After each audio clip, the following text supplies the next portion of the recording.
नेपाल इन दिनों एक गंभीर राजनीतिक और सामाजिक संकट से गुजर रहा है। शुरुआत सोशल मीडिया बैन विवाद से हुई थी। फेसबुक, व्हाट्सएप, इंस्टाग्राम पर पंजीकरण का आदेश और उसके बाद बैन देश भर में नाराजगी की चिंगारी बन गया। हजारों युवा, खासकर जेनजी, सड़कों पर उतर आए। प्रदर्शनकारियों ने आगजनी और तोड़फोड़ के कई मामले दर्ज किए। देश की राजधानी काठमांडू में कई सरकारी और निजी संपत्तियों को नुकसान पहुंचाया गया। आइए अब आपको बताते हैं एक एक करके कहां आग लगाई गई, क्या क्या नुकसान हुआ। पहला, राष्ट्रपति और प्रधानमंत्री के आवास पर हमला।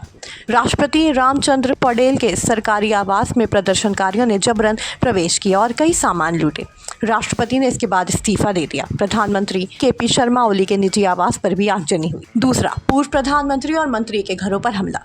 पूर्व प्रधानमंत्री पुष्प कमल दहल प्रचंड और शेर बहादुर देओबा के घरों में तोड़फोड़ हुई। देओबा और उनकी पत्नी आरजू राणा पर हमला किया गया। नेपाल के वित्त मंत्री विष्णु प्रसाद पौडेल को प्रदर्शनकारियों ने सड़क पर दौड़ा कर पीटा। पूर्व प्रधानमंत्री झालनाथ खनाल की पत्नी राजलक्ष्मी चित्रकार को आग में जिंदा जलाया गया। उनका इलाज के दौरान निधन हो गया। फिर सुप्रीम कोर्ट और संसद भवन पर हमला। प्रदर्शनकारियों ने देश के सुप्रीम कोर्ट में तोड़फोड़ और आगजनी की। नेपाल की संसद में घुसकर परिसर की बिल्डिंग में आग लगा दी। इसके परिणाम स्वरूप संसद भवन और आसपास की इमारतों को भारी नुकसान हुआ। मीडिया हाउस में आग। नेपाल के सबसे बड़े मीडिया हाउस कांतिपुर पब्लिकेशंस की इमारत में आग लगा दी गई। इस बिल्डिंग में कांतिपुर और द काठमांडू पोस्ट समेत कई ऑफिस और बिजनेस शामिल थे। मीडिया हाउस पर हमला प्रेस की स्वतंत्रता और खबरों की सुरक्षा के लिए गंभीर चेतावनी है। काठमांडू का प्रीमियम और लग्जरी होटल हिल्टन, जिसे नेपाल का प्रतीक माना जाता था, आग के हवाले कर दिया गया। होटल की कई मंजिलें पूरी तरह जलकर खाक हो गई। ये होटल अंतर्राष्ट्रीय पर्यटकों और डिप्लोमैट्स के लिए प्रमुख स्थान था। यहाँ से काठमांडू घाटी और हिमालय के दृश्य दिखते थे। होटल में बेहतरीन रूम्स, स्पा, रूफटॉप बार, रेस्टोरेंट और स्विमिंग पूल जैसी सुविधाएं थी। आगजनी से नेपाल के पर्यटन छवि को बड़ा झटका लगा है। फिर आते हैं आम नागरिकों और पर्यटकों की सुरक्षा पर असर। गाजियाबाद के रामवीर सिंह गोला और उनकी पत्नी राजेश गोला होटल में आग में फंसे।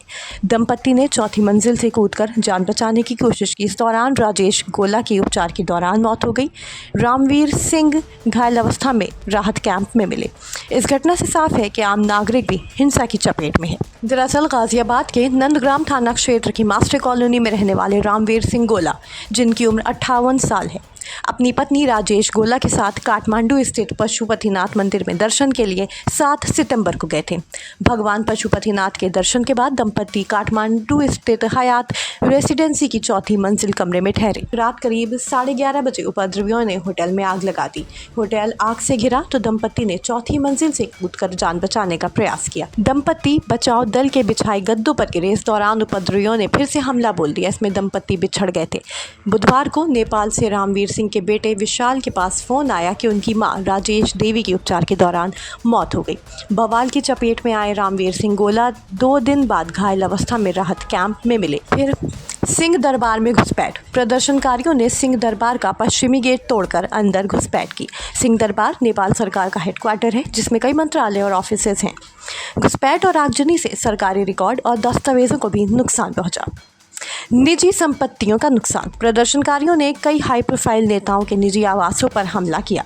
सरकारी और निजी संपत्तियों में आग और तोड़फोड़ से लाखों डॉलर का नुकसान हुआ। देश में सामान्य जनता के लिए सुरक्षा खतरे में और भ्रम की स्थिति उत्पन्न हो गई। कुल नुकसान का आकलन अगर किया जाए तो सरकारी और निजी भवनों में आग और तोड़फोड़, मीडिया हाउस और सुप्रीम कोर्ट की इमारतें प्रभावित, हाई प्रोफाइल नेताओं के घर और संपत्ति क्षतिग्रस्त, नागरिकों की जान को गंभीर खतरा, कई घायल, देश की प्रतिष्ठा और अंतर्राष्ट्रीय पर्यटन क्षेत्र को बड़ा झटका। सोशल मीडिया बैन से शुरू हुआ विरोध अब पूरी तरह राजनीतिक और सामाजिक असंतोष में बदल गया है। जनता अब सिर्फ ऑनलाइन आज़ादी नहीं मांग रही, बल्कि भ्रष्टाचार, असमानता और प्रशासनिक जवाबदेही की मांग कर रही है। हिंसा और आगजनी से नेपाल में स्थिति गंभीर बनी हुई है। सरकार और प्रदर्शनकारी दोनों के लिए समय सुरक्षा, संवाद और राजनीतिक समाधान का है।